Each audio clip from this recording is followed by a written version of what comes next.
Bismillahirrahmanirrahim. Assalamualaikum warahmatullahi wabarakatuh. Di sini nanti adalah sebuah presentasi untuk memenuhi tugas ujian akhir semester praktikum teknik tenaga listrik.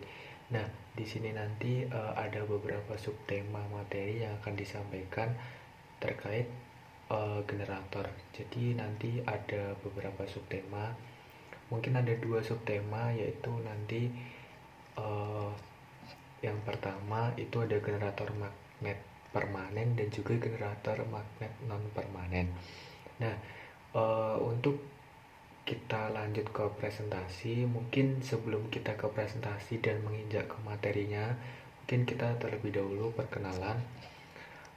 Perkenalkan, nama saya Muhammad Arifin dengan NIM D400180066, kelas C praktikum teknik tenaga listrik.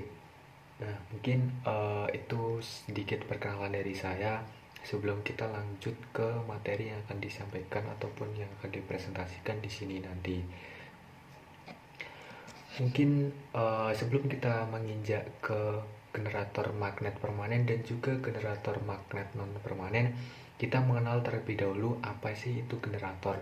Nah, sebelum kita ke situ, mungkin kita melihat terlebih dahulu generator. Jadi generator di sini adalah sebuah alat yang dapat memproduksi energi listrik dari suatu sumber energi mekanik, biasanya dengan menggunakan induksi elektromagnetik. Dalam proses ini dikenal sebagai pembangkit listrik. Walau generator dan motor punya banyak kesamaan, tetapi motor adalah alat yang mengubah energi listrik menjadi energi mekanik, sedangkan generator mendorong muatan listrik untuk bergerak melalui sebuah sirkuit listrik eksternal. Tapi generator tidak menciptakan listrik yang sudah ada di dalam kabel lilitannya. Nah, jadi generator di sini itu hampir sama dengan motor, tetapi motor di sini adalah alat yang mengubah energi listrik menjadi energi mekanik, sedangkan generator itu di sini sebagai pembangkit listrik. Jadi ada sebuah kesamaan, tetapi untuk fungsinya itu berbeda, dan mungkin cara prinsip kerjanya pun mesti juga berbeda. Jadi generator itu adalah sebuah pembangkit listrik ya. Jadi sebelum kita ke generator magnet permanen dan juga generator magnet non permanen, kita kan sudah mengerti bagaimana generator itu apa. Jadi generator itu adalah sebuah pembangkit listrik. Nah, jadi seperti itu. Kita lanjut langsung ke generator magnet permanen seperti yang sudah di awal tadi. Jadi di sini ada generator magnet non permanen dan juga generator magnet permanen. Untuk generator magnet permanen atau biasa juga disebut generator DC itu mempunyai sebuah prinsip kerja. Jadi prinsip kerja dari generator magnet permanen ini hampir sama dengan cara kerjanya generator listrik AC atau generator non permanen, atau juga biasa juga disebut sebagai generator AC. Tetapi yang membedakan hanya pada generator listrik DC ini menggunakan sebuah cincin belah atau biasa disebut dengan komutator di bagian outputnya. Komutator ini memungkinkan arus listrik induksi yang dialirkan ke rangkaian listrik yang berupa arus listrik DC, meskipun kumparan yang berada di dalamnya menghasilkan arus listrik AC. Jadi komutator di sini bentuknya sebuah cincin belah atau yang juga biasa disebut komutator. Nah, mungkin sebelum nanti di belakang akan ada perbedaannya antara generator magnet permanen dan juga generator magnet non permanen. Generator magnet permanen ini biasa disebut sebagai generator DC. Seperti di sini mempunyai prinsip kerja itu juga prinsip kerjanya hampir sama juga dengan generator listrik AC. Tapi yang membedakan hanya di sini menggunakan sebuah cincin belah. Nanti di belakang akan saya jelaskan bahwasanya ada beberapa perbedaan dan juga konstruksi yang membuat generator magnet permanen di sini sedikit berbeda dengan generator magnet non permanen. Mungkin lanjut. Nah, di sini komponen dari generator DC itu ada beberapa. Komponen utamanya itu ada 4. Yang pertama itu adalah rotor. Nah, pada rotor ini adalah bagian yang bergerak pada generator. Terdapat kumparan jangkar yang berfungsi untuk membangkitkan gaya gerak listrik AC yang kemudian diserahkan melalui unit komutator. Nah, jadi rotor di sini adalah sebuah komponen yang bergerak pada generator dan juga terdapat kumparan jangkar yang berfungsi untuk membangkitkan gaya gerak listrik AC yang kemudian diserahkan melalui unit komutator. Jadi rotor di sini adalah bagian yang bergerak ya. Jadi bagian yang bergerak pada generator dan juga mempunyai ataupun terdapat kumparan jangkar yang fungsinya itu membangkitkan gaya gerak listrik AC yang kemudian diserahkan melalui unit komutator tadi. Kemudian yang kedua adalah stator. Pada bagian stator, generator DC terdapat kumparan yang berfungsi untuk membangkitkan medan magnet. Kumparan ini dinamakan kumparan medan. Medan magnet yang dihasilkan diperoleh melalui suatu kumparan yang diberi tegangan DC. Arus yang masuk pada kumparan diatur dengan menggunakan tahanan geser. Besarnya arus yang mengalir pada kumparan sebanding dengan flux magnet yang mengalir pada penampang inti pada kutub magnet. Jadi untuk stator di sini adalah mempunyai fungsi membangkitkan medan magnet. Kumparan ini dinamakan kumparan medan. Jadi di sini pada stator di komponen generator DC ini mempunyai fungsi untuk membangkitkan medan magnet dan ini juga biasa juga disebut sebagai kumparan dan kumparan ini dinamakan kumparan medan. Kemudian medan magnet ini menghasilkan suatu kumparan yang diberi tegangan DC gitu. Jadi stator itu adalah kumparan atau juga biasa disebut sebagai kumparan medan. Nah, jadi seperti itu. Dan kumparan medan tadi menghasilkan suatu kumparan yang diberi tegangan DC. Kemudian arus itu masuk ke stator menggunakan tahanan geser gitu. Kemudian yang ketiga adalah kumparan jangkar.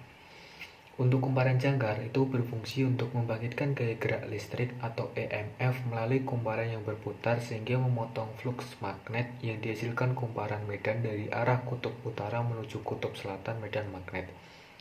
Jenis kumparan jangkar yang biasanya dijumpai adalah kumparan dengan lilitan gelung dan lilitan gelombang. Nah, kumparan di sini kayak hampir sama dengan stator. Tapi fungsinya di sini adalah membangkitkan gaya gerak listrik atau EMF melalui kumparan yang berputar sehingga memotong flux magnet yang dihasilkan kumparan medan dari arah kutub utara menuju kutub selatan medan magnet. Jadi kumparan jangkar itu mempunyai fungsi yang berbeda dengan stator. Kemudian yang keempat atau yang terakhir untuk komponen utama dari generator DC ataupun generator magnet permanen di sini adalah komutator. Komutator di sini mempunyai fungsi sebagai penyearah mekanis agar supaya menghasilkan penyearah yang baik hampir menyerupai tegangan DC murni diperlukan jumlah pasang sikat yang banyak. Jadi komutator seperti yang sudah dijelaskan di awal tadi bahwasanya komutator di generator DC ataupun generator permanen itu sebuah cincin belah yang ada di bagian output. Nah, jadi komutator itu adalah seperti itu dan sebagai fungsinya itu penyearah mekanis supaya menghasilkan penyearah yang hampir baik menyerupai tegangan DC yang murni diperlukan jumlah pasang sikat yang banyak. Nah, jadi komutator itu mempunyai fungsi seperti itu. Kemudian lanjut ke generator magnet non permanen atau biasa juga disebut sebagai generator AC.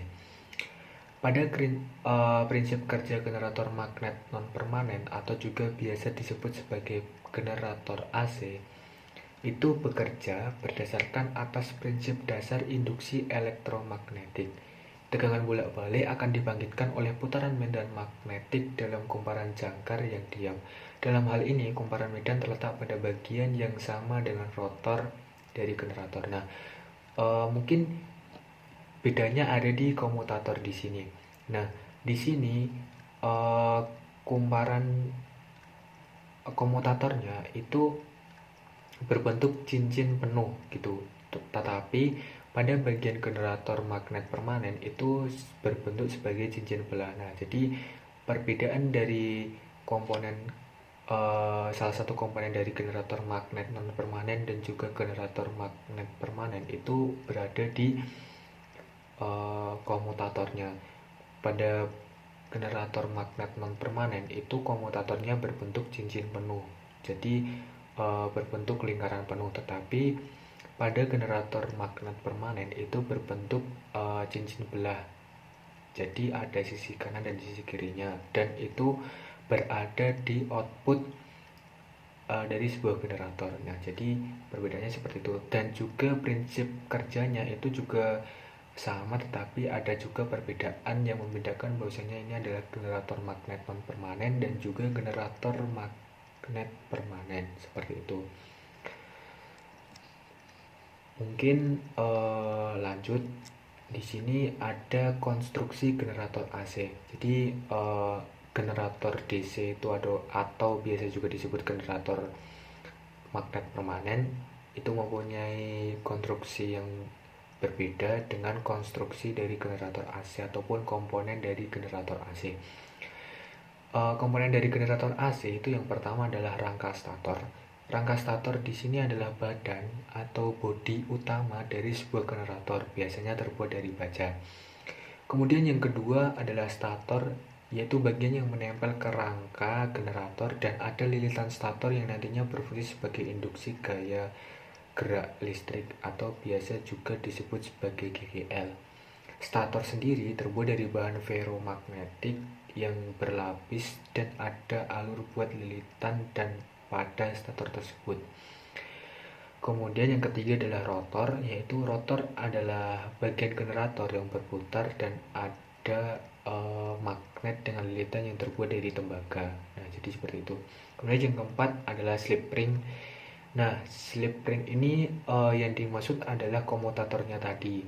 Nah, pada generator magnet permanen atau juga biasa disebut sebagai generator DC itu bentuknya adalah cincin belah, sedangkan slip ring ataupun komutator yang ada di generator AC itu bentuknya cincin dan terdiri dari dua buah yang berputar bersamaan dengan rotor dan poros generator.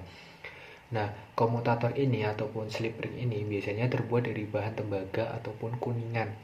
Bagian itulah yang berfungsi buat mentransfer listrik dari sebuah rotor. Nah, ukuran dari AC generator listrik juga bervariasi disesuaikan dengan kapasitasnya. Nah, misalnya aja pada PLTA itu generatornya membangkitkan sampai ribuan kilowatt. Jadi ukurannya juga bervariasi dan sangat besar mungkin untuk PLTA yang besar. Nah, mungkin komponen utama ataupun konstruksi utama dari generator AC itu adalah ada 4, sama seperti halnya dengan generator DC tadi. Yang pertama itu ada rangka stator, yang kedua adalah stator, yang ketiga adalah rotor, kemudian yang terakhir adalah slip ring atau juga biasa disebut sebagai komutator tadi. Dan tempatnya itu ada di bagian outputnya dari generator ini. Mungkin dilanjut, di sini ada rangkaian star delta. Nah, rangkaian star delta di sini akan kita analisa. Rangkaian star delta dari generator itu adalah aplikasi yang paling sering digunakan untuk mengendalikan starting awal karena memiliki daya yang cukup besar. Memang diperlukan daya yang cukup besar apabila kita ingin menggerakkan sebuah aplikasi generator. Rangkaian star ini juga dipakai untuk membuat semuanya menjadi stabil karena sudah dirubah menjadi rangkaian delta. Nah, mungkin rangkaian star delta di sini adalah aplikasi yang paling sering digunakan untuk starting awal. Nah, rangkaian star delta ini juga biasa digunakan di sebuah generator ya. Kemudian prinsip kerja dari rangkaian star delta di sini adalah membuat star yang dilakukan pada awal tidak dikenakan tegangan secara penuh dengan cara menghubungkan dengan star. Kemudian, saat telah bekerja serta arus menjadi turun, timer akan secara otomatis memindahkan rangkaian menjadi delta. Dengan begitu, arus yang mengalir menjadi penuh. Nah, jadi analisa dari rangkaian star delta pada generator di sini mungkin seperti itu, dan cara kerja dari star delta di sini adalah membuat start yang dilakukan pada saat awal tidak dikenakan tegangan secara penuh. Kemudian setelah itu, setelah rangkaian start itu bekerja, arus menjadi turun. Kemudian timer akan secara otomatis memindahkan rangkaian menjadi delta. Dengan begitu, arus yang mengalir menjadi penuh. Nah, jadi cara kerja dari rangkaian start delta pada generator itu seperti itu. Dan rangkaian dari start delta di sini mungkin adalah aplikasi rangkaian yang paling sering digunakan pada generator. Memang di sini memang banyak sekali rangkaian start delta yang digunakan pada generator. Nah, seperti itu. Dan cara kerjanya juga satu-satu. Jadi dari membuat start yang dilakukan pada saat awal tidak dikenakan tegangan, kemudian setelah itu memindahkan rangkaian menjadi delta. Nah, jadi seperti itu analisa dari rangkaian start delta. Kemudian lanjut, di sini ada beberapa rumus-rumus perhitungan dari generator itu sendiri. Di sini yang pertama itu adalah rumus dari kutub motor. Kutub motor di sini dilambangkan sebagai huruf P sama dengan 120 dikali FF. Di sini adalah frekuensi. Jadi 120 dikali frekuensi dibagi NS. NS di sini adalah kecepatan putar standar pada nameplate. Nah, kecepatan putar standar di sini biasanya nempel di generator tersebut. Mungkin jika teman-teman di sini melihat generator itu biasanya di situ ada sebuah tulisan dan ada sebuah nameplate-nya. Jadi bisa dilihat di situ nameplate dari generator tersebut. Kemudian yang kedua adalah rumus frekuensi. Frekuensi di sini adalah dilambangkan sebagai huruf F sama dengan NR dikali P dibagi 120. NR di sini adalah kecepatan putar motor, kemudian dikali P. P di sini adalah kutub motor tadi ya, gitu. Kemudian slip di sini dilambangkan sebagai huruf S sama dengan NS dikurangi NR dibagi NS dikali 100%. Nah, NS di sini adalah kecepatan putar standar pada nameplate. Nah, itu bisa dilihat pada generatornya yang nempel di badan generator tersebut. Kemudian dikurangi kecepatan putar motor. Kemudian dibagi kecepatan putar standar pada nameplate tadi dikali 100%. Nah, itu adalah rumus dari slip. Kemudian yang terakhir adalah rumus arus. Itu dilambangkan sebagai huruf I sama dengan P. P di sini mungkin adalah daya motor ataupun ya daya motor dengan satuan watt dibagi akar 3 dikali VLL dikali cos P. Nah, jadi rumus-rumus perhitungan dari generator di sini ada beberapa, mungkin ada 4. Yang pertama adalah kutub motor, kemudian ada frekuensi, kemudian ada slip, kemudian yang terakhir adalah rumus dari arus sendiri. Nah, jadi seperti itu. Kemudian di sini adalah contoh soal dan pembahasan untuk generator. Nah, di sini saya mengambil generator DC. Di situ adalah ada rangkaian generator DC seri, mempunyai besar hambatan armaturnya itu adalah 25 ohm, kemudian hambatan kumparan serinya ada 100 ohm, kemudian serta rugi inti dan rugi gesek 200 watt dengan tegangan beban 250 volt. Kemudian hitunglah GGL armaturnya, kemudian PO ataupun daya output, kemudian rugi total, kemudian Pin itu adalah daya input, kemudian yang terakhir adalah ekonomisnya. Mungkin kita ketahui terlebih dahulu. Yang pertama diketahui adalah RA-nya, itu adalah hambatan armaturnya, itu adalah 25 ohm, kemudian RS-nya ada 100 ohm ataupun kumparan serinya adalah 100 ohm. Kemudian yang ketiga adalah VT. VT di sini adalah tegangannya, yaitu ada 250 watt. Kemudian rugi-ruginya adalah 200 watt rugi geseknya. Kemudian dijawab yang pertama adalah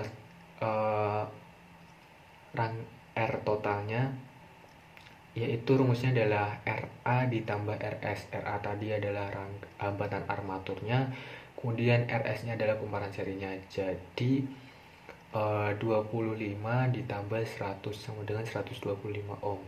Kemudian rumus I sama dengan IA sama dengan IS sama dengan IA sama dengan VT dibagi R total sama dengan 250 dibagi 125 sama dengan 2 ampere.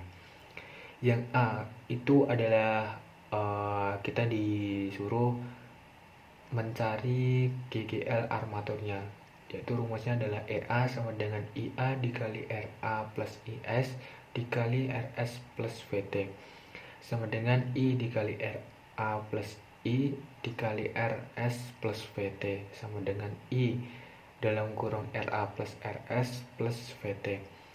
I itu tadi sudah dicari yaitu 2 ampere, kemudian RA plus RS nya tadi ataupun R totalnya adalah 125 ohm ditambah 250 adalah tegangannya, jadi ketemunya adalah 500 volt. Jadi GG armaturnya adalah 500 volt. Kemudian yang kedua adalah PO ataupun daya output. Daya output di sini rumusnya tegangan dikali IL. IL tadi adalah arusnya yaitu 2 ampere. Jadi tegangannya tadi adalah 250 volt dikali 2 ampere. Jadi 500 watt. Daya outputnya adalah 500 watt. Kemudian yang C tadi adalah mencari rugi total. Rugi total di sini rumusnya rugi armatur ditambah rugi kumparan seri ditambah rugi-rugi sama dengan IA kali 2 dikali RA plus IS2 dikali RS plus rugi-rugi sama dengan 22 dikali 25 plus 22 dikali 100 plus 200 sama dengan 100 plus 400 plus 200. Kemudian jawabannya ketemu 700 watt. Jadi rugi totalnya adalah 700 watt. Kemudian mencari daya input. Daya inputnya yaitu adalah PO tadi adalah daya output ditambah rugi total. Daya outputnya adalah 500 watt, kemudian rugi totalnya itu adalah 700 watt. Jadi ketemunya adalah 1200 watt. Kemudian kita mencari ekonomisnya, yaitu PO tadi adalah daya outputnya dibagi PIN itu adalah daya input dikali 100%. Jadi 500 dibagi 1200 dikali 100%. Ketemunya adalah 41,67%. Ya, jadi ini adalah contoh soal dan pembahasan dari sebuah rangkaian generator DC, rangkaian seri generator DC, yaitu mencari GGL armatur, daya output, rugi total, daya input, dan juga ekonomisnya. Mungkin itu juga soal dan pembahasan tentang generator DC, rangkaian generator DC secara seri. Nah, kemudian untuk yang selanjutnya adalah penggunaan generator dalam pembangkit listrik, yaitu yang pertama adalah PLTMH, itu adalah pembangkit listrik tenaga mikrohidro. Pada PLTMH ini menggunakan jenis generator sinkron yang berasal dari magnet motor bekas yang memiliki 3 komponen utama, yaitu air, turbin, dan generator. Digunakannya generator ini karena memiliki kapasitas yang besar, mudah diperbaiki, serta pengoperasiannya sederhana. PLTAL, pembangkit listrik tenaga arus laut. Yang kedua itu adalah PLTAL, pembangkit listrik tenaga arus laut. Pada PLTAL ini menggunakan jenis generator asinkron. Proses pembangkitan tenaga listrik sebagai besar dilakukan dengan cara memutar generator sehingga didapatkan tenaga listrik dengan tegangan bolak-balik. Menggunakan generator ini karena tidak membutuhkan pengaturan tegangan pada rotornya, tidak memerlukan inverter, desain peralatan tidak rumit, dan sebagainya. Jadi di sini ada 2 penggunaan generator dalam pembangkit listrik. Yang pertama tadi adalah PLTMH, itu sebagai pembangkit listrik tenaga mikrohidro. Kemudian yang kedua adalah PLTAL sebagai pembangkit listrik tenaga arus laut. Jadi penggunaan generator di sini saya memilih 2, yaitu PLTMH dan juga PLTAL. Mungkin cukup sekian presentasi dari saya untuk memenuhi tugas ujian akhir semester praktikum teknik tenaga listrik. Apabila ada salah saya mohon maaf, dan apabila ada kebenaran itu datangnya dari Allah Subhanahu wa taala. Kurang lebihnya saya mohon maaf.